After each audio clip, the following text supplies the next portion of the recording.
It's 6:45 a.m. in Osaka. A 2-year-old reaches for a hot teapot on the low table. Her mother doesn't shout. She doesn't even say the word no.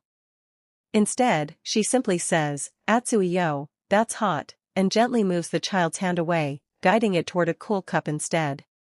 No tears. No standoff. The child pulls back on her own, curious but careful, and moves on to something else entirely. Now picture the same moment in a busy kitchen somewhere else in the world. A parent sees the same reach for danger and snaps, "No. Don't touch that." The child freezes, then cries, then reaches again 10 minutes later, because no told her what not to do, but never told her what to do instead. Here's the strange part. Japan consistently ranks among the top countries in the world for early childhood emotional regulation, and researchers studying Japanese parenting have found something almost every Western parent has never been taught. The word no is barely used in the first 6 years of a child's life. Not because Japanese parents are permissive. Because they've discovered something more effective. By the end of this video, you'll know exactly what Japanese parents say instead of no, why it rewires how a child's brain responds to boundaries, and 3 small phrases you can start using tonight, even if you've never set foot in Japan. You might be thinking, that only works because Japanese culture is quieter, more obedient. But here's what's fascinating. Child psychologists have tested this exact language pattern in classrooms in Toronto, Berlin, and Sao Paulo, and the results held. This isn't about culture. It's about how a young brain processes language under stress. Developmental researchers at Japanese early childhood institutes have spent decades studying what they call kotoba no chikara, the power of words, the idea that a toddler's brain doesn't process a flat refusal the same way it processes a redirection. When you say no, the child's brain registers alarm, not instruction. When you replace it with specific, sensory language, the child's brain actually receives a plan. That single shift is the spine of everything Japanese parents do differently, and it starts with the very first pillar. Pillar 1, naming the feeling, not the behavior. Most parents, when a toddler melts down over a broken cracker or a missed turn on the swing, respond to the behavior. Stop crying. Calm down. You're fine. It feels efficient, you're trying to shut the chaos down before it spirals. But Japanese parents do something almost the opposite. They pause, kneel down, and name what's happening inside the child before addressing what's happening outside. You're sad because the cracker broke.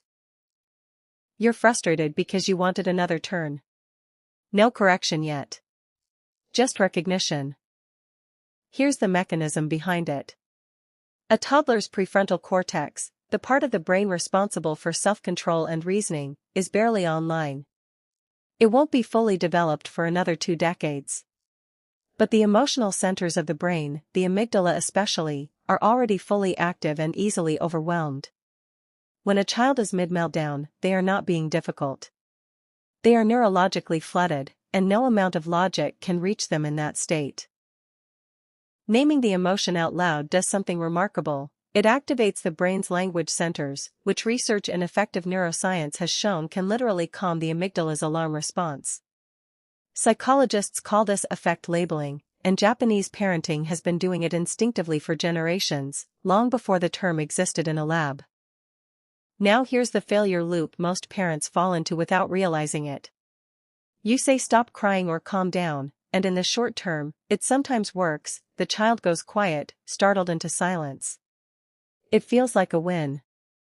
But nothing was resolved. The emotion wasn't processed, only suppressed. And a suppressed emotion doesn't disappear.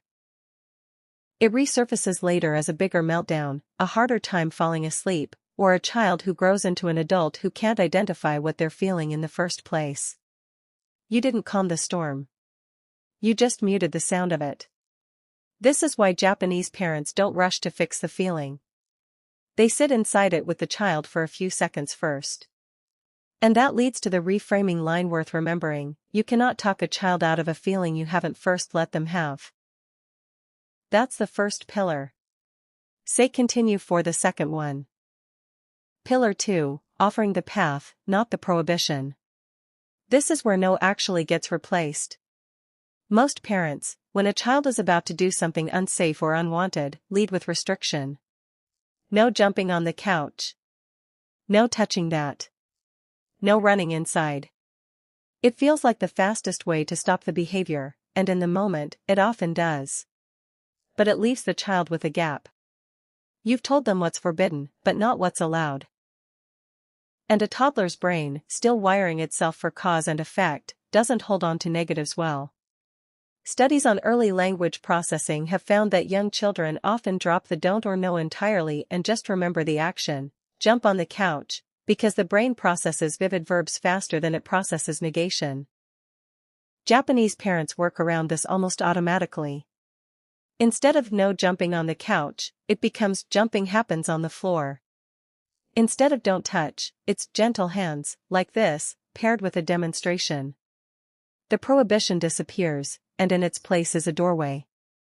This isn't softness. It's precision. The child still learns the boundary, they just learn it as a direction instead of a wall. The mechanism here ties back to something attachment researchers call scaffolding.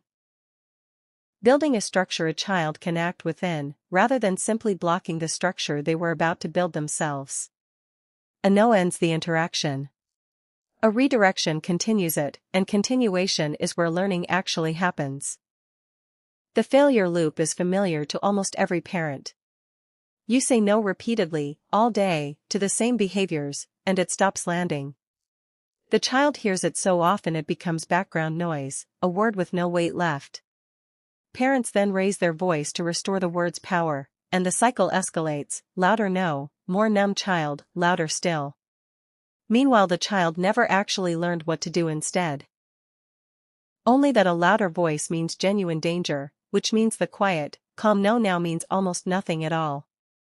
Here's the line to remember, a child doesn't need fewer boundaries, they need boundaries with a door in them. Say continue for the third pillar. Pillar 3, letting the consequence teach, not the parent. Picture a child reaching to grab a toy from another kid at the park. Most parents jump in immediately, pulling the child back, apologizing on their behalf, delivering the lecture right there in real time. We don't grab.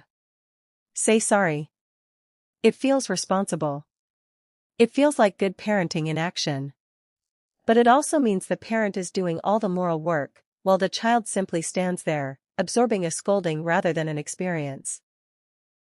Japanese parenting leans on a different instinct here, one rooted in a principle of quiet observation before intervention.